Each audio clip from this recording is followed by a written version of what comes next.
Right, you're locked into the feckin' point. Your news, but not as your granny knows it, eh? This is the only news show that tells it like it actually is, not how some posh gobshite in a suit thinks it is. So strap in, grab a cuppa, or something stronger. You'll need it, honestly. Well, lads, first up, the guards have finally upgraded the Fiona Pender case. Missing since '96, pregnant and all. Imagine that. To a murder inquiry. Took 'em nearly 30 years, you know. A slow, rusty creak, then a sudden ta-da horn. They're digging up a field near Killy in Offaly. Again, groundbreaking stuff, literally, eh? Meanwhile, well, down in Kerry, a sheep farmer, Michael Gain, who vanished in May, turned up on his own farm.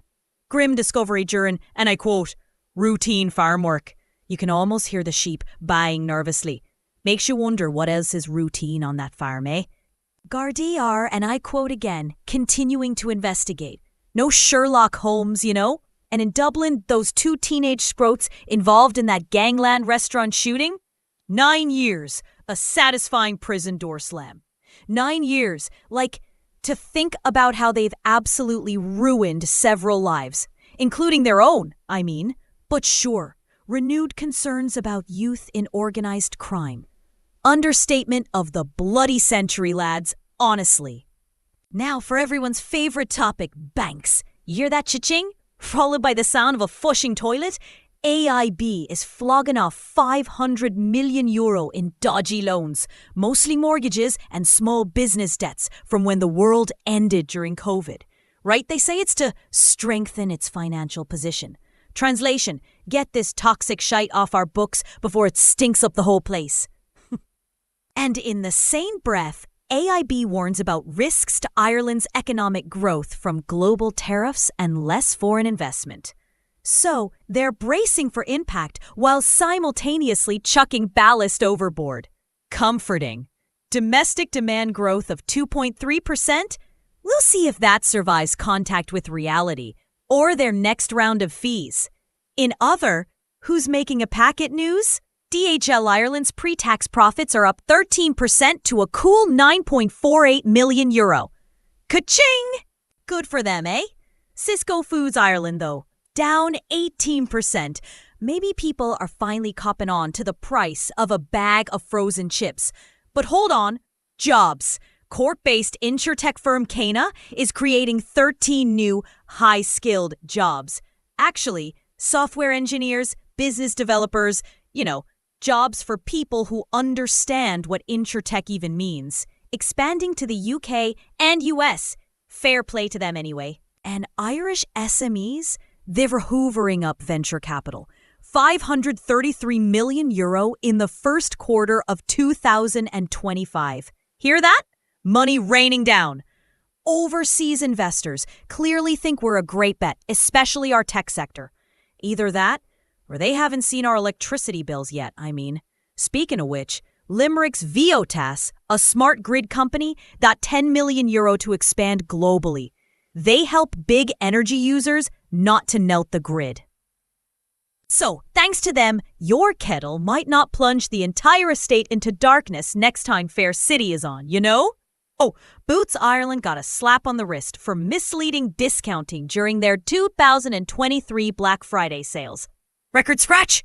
Then an angelic choir for pure sarcasm. You mean those was €100, now $99.99 for 1 hour only, deals weren't entirely legit? I'm shocked.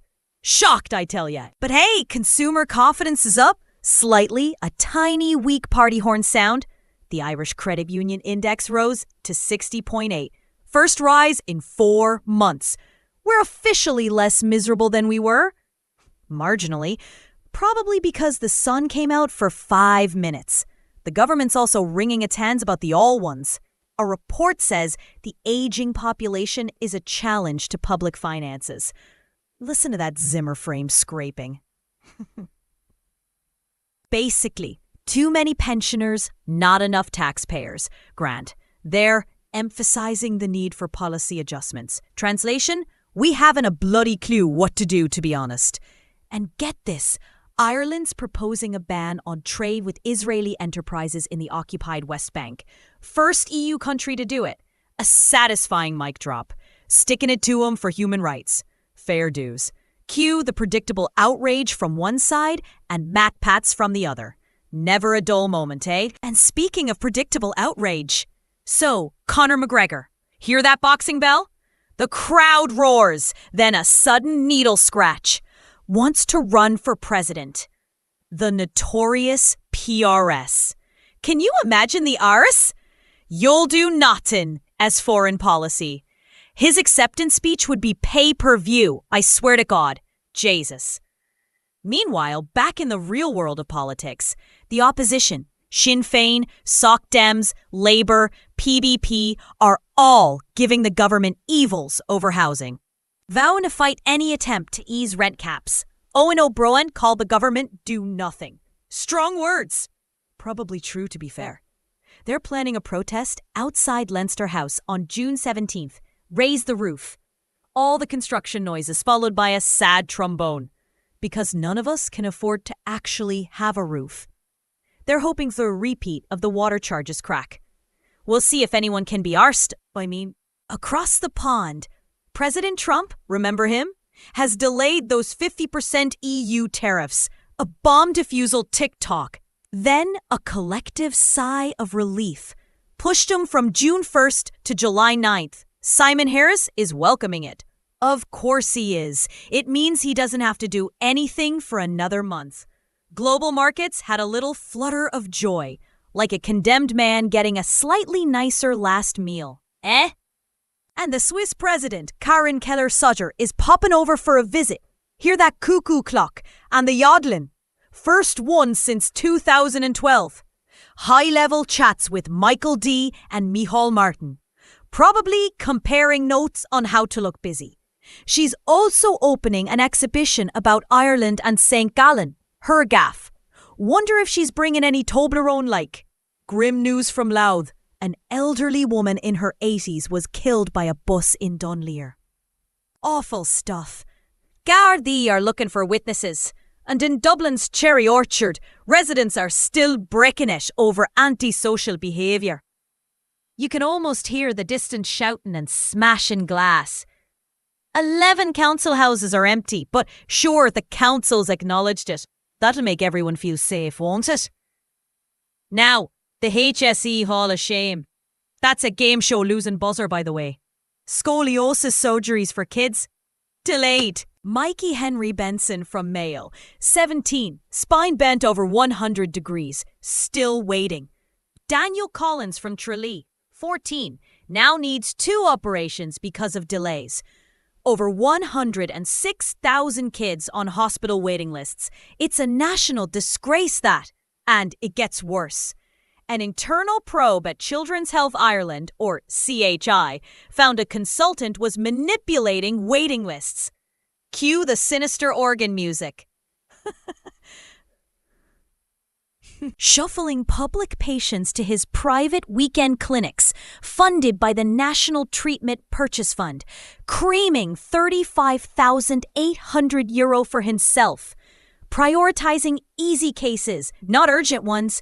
50 kids needed surgery sooner, would you believe? Potential negligence, financial irregularities, and a toxic departmental environment. And CHI was told to report him, but didn't tell the Department of Health? Oh, for feck's sake, facepalm sound. Minister Jennifer Carroll McNeil is now tasking the National Patient Safety Office. Bit late, Jen. Calls for a broader inquiry? You think? And the cherry on this shit sundae? The new National Children's Hospital. Just listen to that cash register running endlessly. Then, a small explosion. 15th delay. Won't see a patient till at least June 2026. Cost? €2.24 billion and rising. They could build it on the moon for less, I swear. Right, let's try for some good news, if there is any. University of Galway has a plan for Ireland to join a big European biobank thingy. BBMRI Eric. Sounds like sci-fi computer noises, doesn't it? Access to nearly 500 biobanks for research into cancer and Alzheimer's and stuff. Sounds useful. Probably. Health Innovation Hub Ireland has a call out. Hi AI Call 2025. Submit your AI solution now. Looking for AI to solve healthcare problems. Maybe an AI that can actually build a hospital on time and on budget, Or one that can make consultants not be greedy feckers. RCSI had their cancer conference, Transforming Care Through Innovation and Equity. Sounds great. Hope it transforms into actual shorter waiting lists, to be honest. Trans advocacy group Transgress the NGS protested in Dublin. Hear those protest chants? 10 years since marriage equality, and they're still fighting for basic services. Government commitments apparently translate to feck all, Our glorious leaders on tour. Minister Niamh Smythe is in Singapore for Asia Tech Singapore 2025, banging on about AI and digital trust. Whoosh! There goes the airplane. Consul General Micheál Smith was at Stanford telling tech heads how great Ireland is for AI. Grand, as long as the Wi-Fi holds up back home, I suppose.